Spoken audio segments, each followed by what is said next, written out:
Halo semuanya, perkenalkan nama saya Kariswanti, saya mahasiswa semester 6, program studi pendidikan guru sekolah dasar. Dalam video kali ini, saya akan membuat tugas proyek mata kuliah Sosiologi dan Antropologi Budaya yang memuat tentang topik bersifat kronologis dan sistematis. Adapun topik yang akan saya bahas yaitu tentang tradisi di persimpangan masyarakat adat dan gelombang budaya global. Selamat menyaksikan.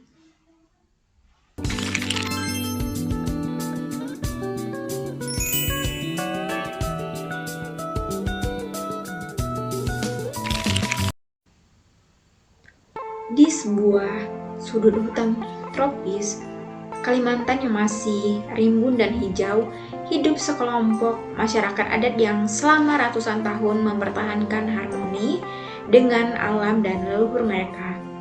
Dalam rumah panjang yang megah dan penuh ukiran, kisah kehidupan dituturkan dari generasi ke generasi. Anak-anak tumbuh mendengar dongeng tentang roh-roh penjaga hutan, tentang nenek moyang yang datang dari gunung, tentang adat yang tak boleh dilanggar.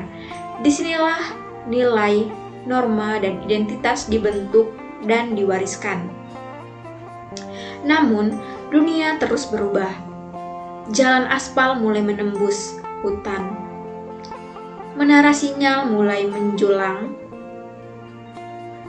Perlahan tapi pasti, dunia luar hadir bukan hanya lewat kaki para pedagang, guru, dan petugas pemerintah, tetapi juga lewat layar kecil di genggaman anak-anak muda atau bisa disebut ponsel. Dulu, masyarakat adat hidup dalam struktur sosial yang sangat jelas. Kepala suku dihormati, tetua adat menjadi panutan. Semua keputusan besar diambil bersama-sama. Laki-laki berburu, perempuan mengelola ladang dan menjaga nilai budaya. Mereka tidak sekedar tinggal di wilayah adat, tapi menyatu dalam siklus alam, menanam padi sesuai kalender bulan, menyelenggarakan upacara syukur kepada roh penjaga hutan, dan melanggar ritual tolak bala saat musim tak menentu datang. Masuknya pembangunan dengan niat baik untuk meningkatkan taraf hidup membawa konsekuensi yang tidak terhindarkan. Sekolah formal didirikan. Bahasa Indonesia mulai menggantikan bahasa ibu di ruang kelas.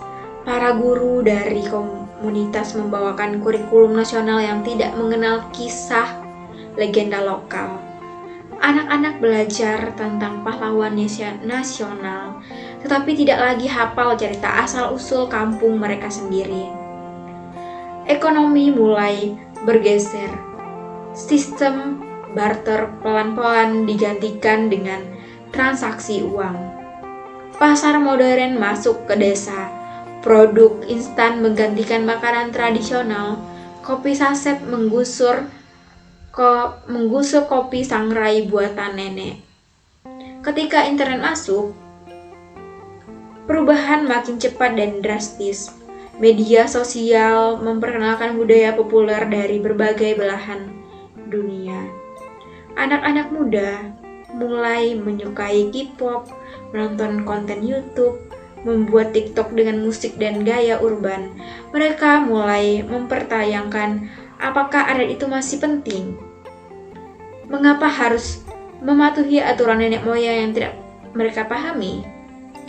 Nah, disinilah konflik identitas muncul. Di satu sisi ada keinginan untuk maju, untuk menjadi bagian dari dunia. Di sisi lain ada rasa bersalah karena perlahan meninggalkan akar budaya. Banyak pemuda adat yang merantau ke kota untuk sekolah atau bekerja.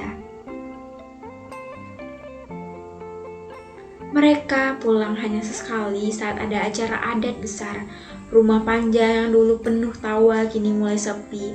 Bahkan upacara adat mulai dimodifikasi lebih pendek, lebih ringkas, dan seringkali sekedar untuk tontonan turis. Struktur sosial pun bergeser. Perempuan adat mulai memiliki akses lebih luas ke pendidikan dan ekonomi. Sebuah kemajuan besar, namun juga menantang peran-peran tradisional. Beberapa tokoh adat merasa otoritasnya menurun. Gotong royong digantikan dengan tenaga bayaran, solidaritas berubah menjadi kompetisi. Tapi perubahan tidak selalu berarti kehilangan. Beberapa komunitas adat justru menjawab tantangan ini dengan inovasi budaya. Mereka mendokumentasikan cerita rakyat dalam bentuk film pendek. Mereka mengajarkan anak-anak bermain musik tradisional lewat media digital. Mereka menyelenggarakan festival budaya tahunan yang sekaligus menjadi sumber pendapatan ekonomi melalui pariwisata. Lembaga adat juga mulai berkolaborasi dengan LSM dan universitas untuk menjaga tanah budaya dan kearifan lokal. Pendidikan alternatif berbasis budaya lokal mulai dari dirintis. Disinilah mereka melihat harapan bahwa ekonomi, tradisi, dan modernitas tidak selalu harus bertentangan. Kita perlu memahami bahwa masyarakat adat bukan kelompok yang statis. Mereka adalah bagian dari masyarakat modern, dengan hak untuk berkembang, memilih, dan menafsirkan ulang identitas mereka. Tantangan hari ini adalah bagaimana menjaga keseimbangan antara kemajuan dan pelestarian. Ketika kita kehilangan tradisi, kita bukan hanya kehilangan masa lalu. Kita kehilangan pijakan untuk masa depan.